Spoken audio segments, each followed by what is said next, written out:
I had somebody say to me, because we had a day where everything went wrong, and they said, I cannot believe you're so relaxed about everything. And I was just like, well, we're all here. We're all having fun. We're all trying to get something made. It's, but that came from separating my deep desire to make something great from the most effective way to get there is you accept the process. Yeah. You let go of the outcome will come.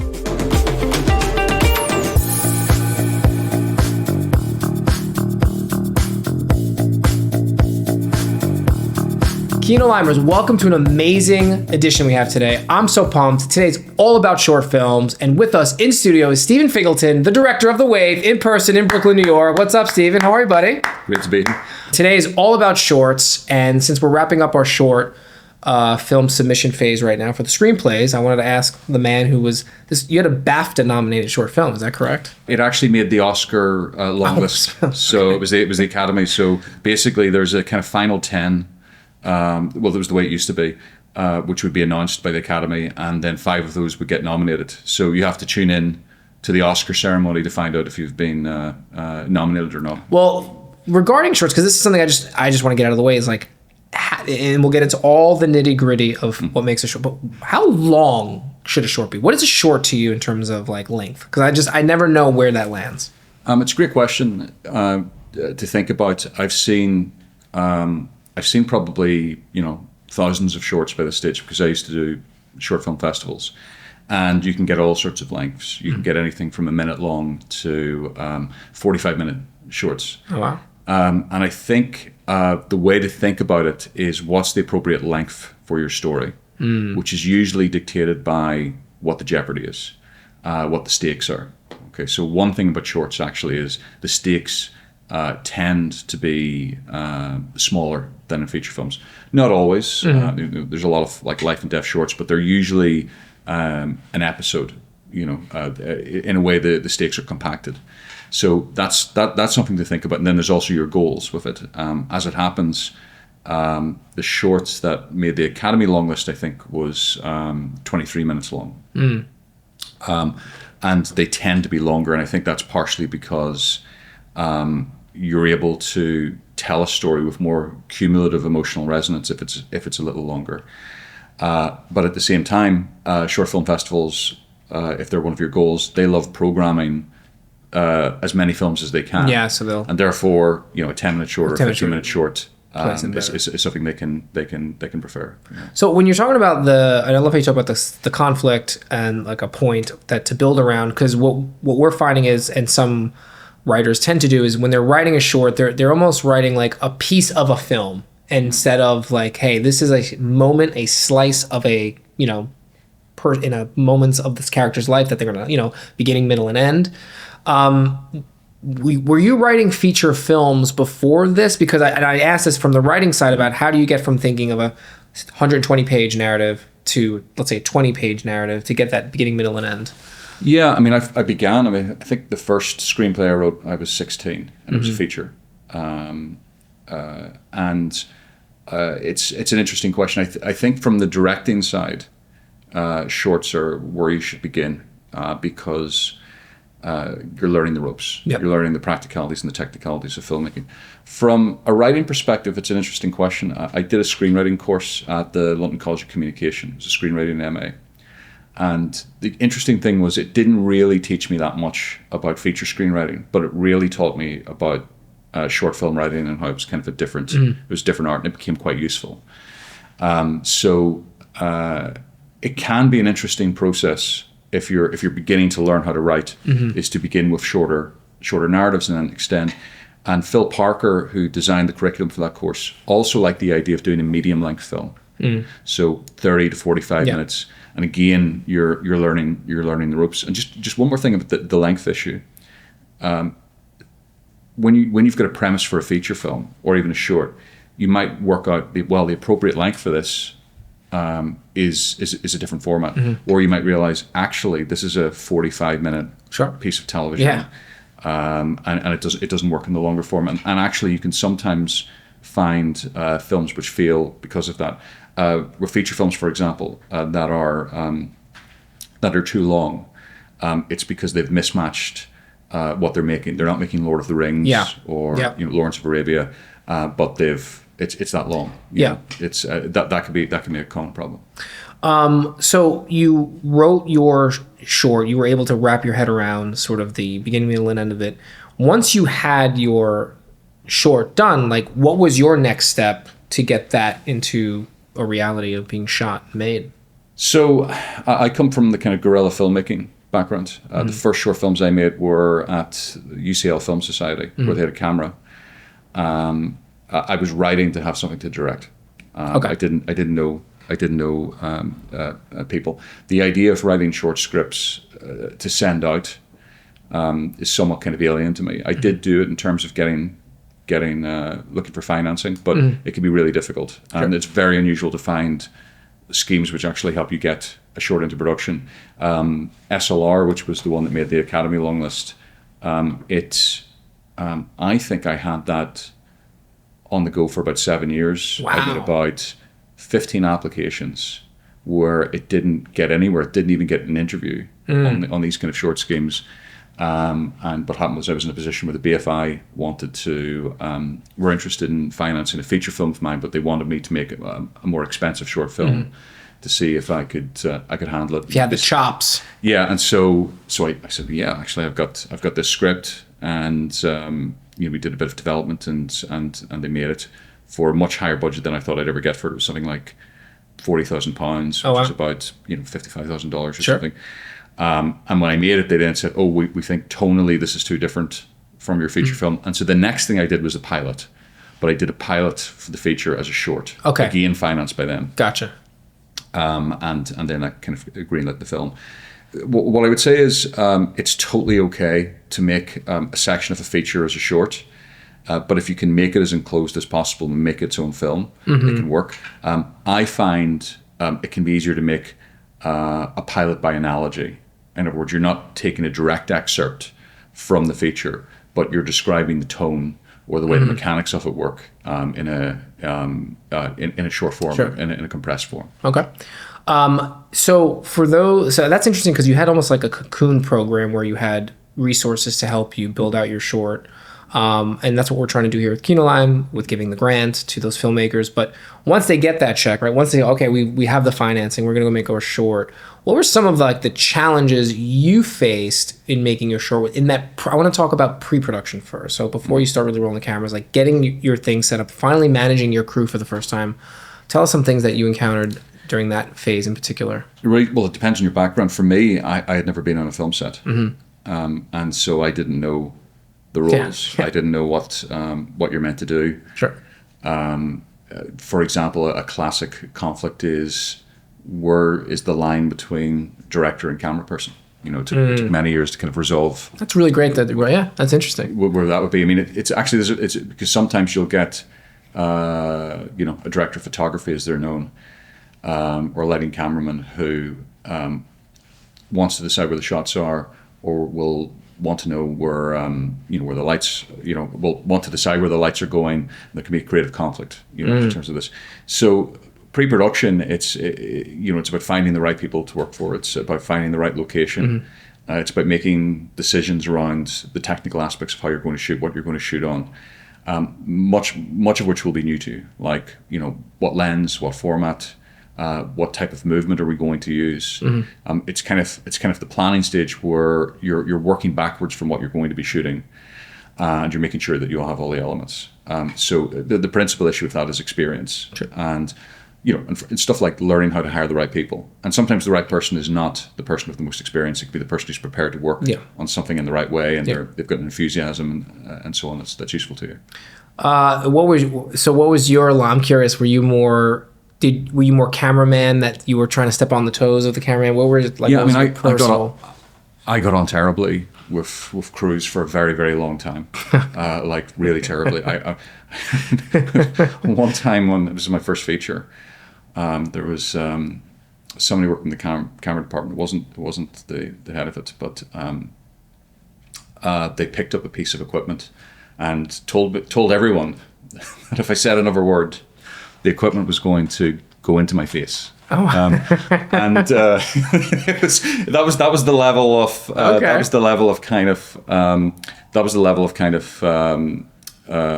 tension that could emerge. Sure.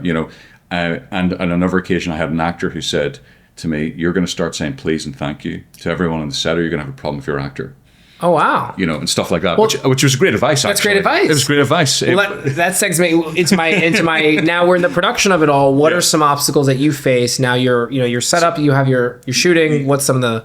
Well, particularly on low budget, you've got to be very respectful to everyone because they're giving up their time, and even if they make mistakes or whatever, it's a collaborative process. It's a great tip. I just want to like note that for all the filmmakers out there that are thinking about their first film. Is like, we're thinking technical, learn the camera angles and the lighting, but no, be respectful. These are people that are like giving their time. They're being paid barely anything to go help you with your vision. Like the simplest comment: be nice. I love that. And if you've gratitude towards them, and you can separate the goal of trying to shoot the best thing possible with the fact you do have people bringing together a vision for you, people really respond to that. And so I've very good relationships with crews now because they sense and they know and they hear my gratitude a lot in terms of what they're doing and the enthusiasm that I have.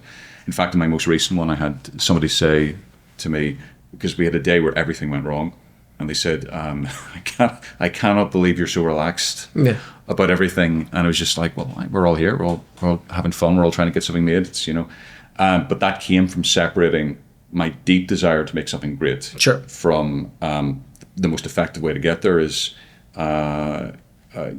you accept the process. Yeah. You let go of the outcome will come.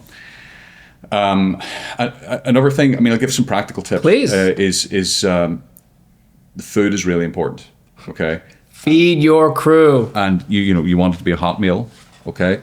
You want to give them the time to have that time out, and you don't want it to be late. The amount of problems that can come from the food not being right.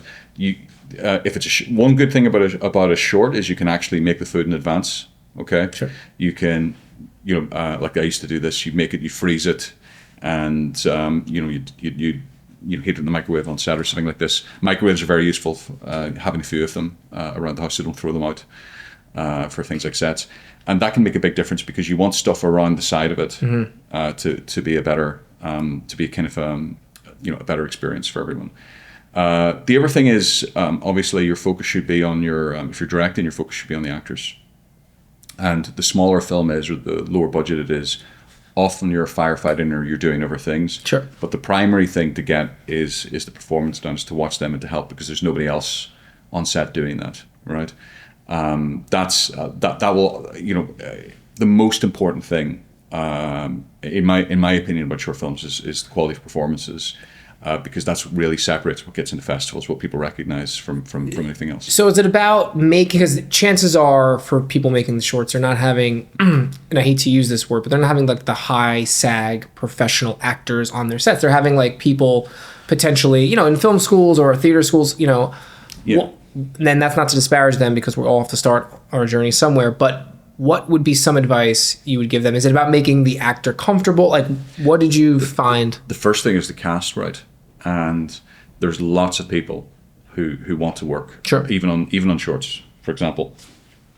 And if you can't call in a favor with somebody who's a seasoned professional, you try and cast right, and that's a time-consuming process. So you got to see tapes and you got to see people and something like this. And also, you may not have the ability to know, what a good actor is or what a good actor isn't. It can take time to develop that knowledge to say, actually, I like this person's look, but there's something about the performance that wasn't there. So casting's super important because there's a limited amount you can do. If you've got somebody who's, for example, not the right type, it's very difficult to get somebody to change directions. You're not meant to give line readings. Yep. I would give line readings to everybody on my early shorts, but that was partially a kind of a casting issue, which is if you haven't cast quite the right person and you know how to say the lines or you know the emotion for the lines, it can lead to, ideally, your cast should have better line readings than you have. They should have an idea and internalization for what they should be. But if you're working with amateurs, one piece of advice, so this probably comes from Shane Carruth, is give them something to do in the scene. Like, give them an orange. You know, give them some activity they can be doing to distract, so they're not thinking about acting. Yep. And they're being more naturalistic. It's a great tip. I love that. So for those at home that are going to make their short and have an actor, give them something to do. I always see, you know, in the Ocean's 11 movies, Brad Pitt's always eating. And I think it's maybe written in, but it's just he's always eating. Or Matthew Perry on Friends always has his hand in his pockets. I always felt that was like some sort of actor tick that they would do to help them maybe not think about acting. And that's a great piece of advice, is give them something to do. Peel an orange, open the blinds, read a book, you know, turn page or whatever it is, but give them something to do. I love that. Yeah, it's in The Godfather, if you watch Pacino and the way he uses oranges. Godfather 2, for example, there's the scene where he's planning the climatic assassinations. Yep. Pacino would use it as a way of dominating scenes. He would take an object and use it to imbue his power, because he was very low key in those films. Sure. And he had to find some way of expressing his extroversion. And so there's something very, very interesting in the way he deploys those objects. I love early Pacino, because when you contrast him with like the Heat Pacino, you see a very different actor, which I love. All right, you now have your short film. It's completed. Big piece of advice next. Well, post-production, I would say, is try and get a professional grade, and try and get a professional sound mix. And you can call up these studios, you can call up these post-production houses, and they will often help you. Because all my shorts, they would do it for free. And what they would say is, or like $100 or something, and they would often use it as an opportunity to train up somebody internally. Okay. Interesting. So try and blag it, as we say in London. Once you've got it done, you then have to decide what to do, because there's different strategies. One is the festival route. The other is online. Self-distribution. Directly. Yeah. So I don't know how important Vimeo staff picks are these days, but for me it was massive. So with my I started putting films directly online because Vimeo was a really great route. Yeah. I don't know how great a route it is these days. I'd like to see what sort of impact it has. Are agents still watching it and things like this? Because you used to have the agencies would have people who were dedicated for watching the staff picks. I know. Last week we had Micah Browie, who is a mutual friend. Yes, that's great. It was amazing, and he was talking about and he'll be on our. By the way, Micah Browie will be one of our panel judges for the short screenplay competition we have at Kinolime. He'll be reading the top 26, which is amazing. But he loved how when he was coming up, that was your way in as a director, right? You would get your short done. The agents would look at the shorts and they would sign. That's how you got your movie through the short, and for obvious reasons. And now we seem to have sidestepped that short feature. The right to feature, which is amazing if you can get there, but also a little bit problematic. So you have to think about what you're making with it. So, for example, my most recent shorts, I found it was very difficult to get them into festivals.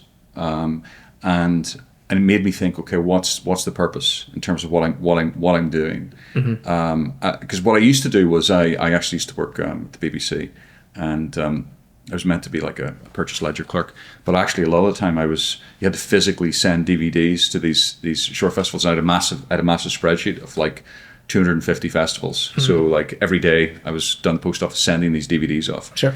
And I got a chance to go to festivals, and I got a chance to see a lot of really interesting filmmakers, some of whom never went on to make features, but had an amazingly expressive style. And that process I found really useful. I found the process of seeing my own work projected and seeing an audience reacting.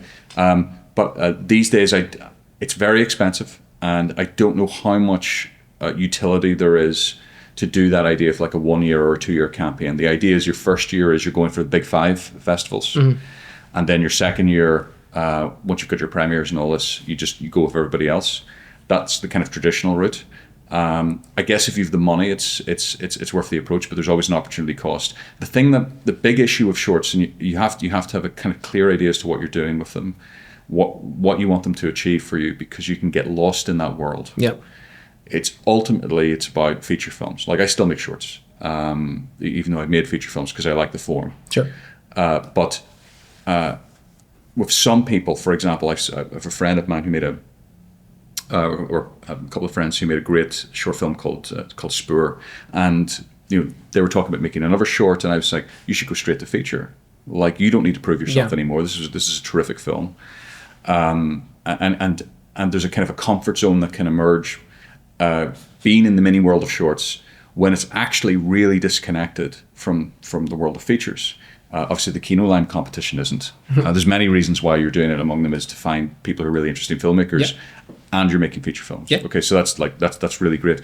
But for example, the studios don't have a short scheme or whatever, and there's limited ways of getting eyeballs from the people in the feature world onto you from shorts, and those routes are stuff like Vimeo Staff Picks, whether it's a top tier festival, but even then. At Cannes, for example, it's rare to hear somebody saying, I'm going to go see the shorts program. No, I know. You know what I mean? Yeah. But to be at Cannes, physically, and you're at the dinners, all of this, and you're part of the official competition, and it'll be easier to get your feature in there. That's a big deal. So that's one of the ways of thinking about it is you have to think in terms of chess. Okay, what I want to do with this move. Even the issue with festivals is you have to keep it offline for a long time. Yeah. So it can't be viral. It can't be viral either. Yeah. So there's all these kind of decisions you have to think. It's tough. Well, Stephen, thank you so much. You were a huge help today. Everyone at Kinolime, round of applause for Stephen giving us the amazing insight today. We have the top 26 coming out shortly, where you can read, rate, and vote on your favorite short screenplays for the Kinolime short competition. We have some amazing ones.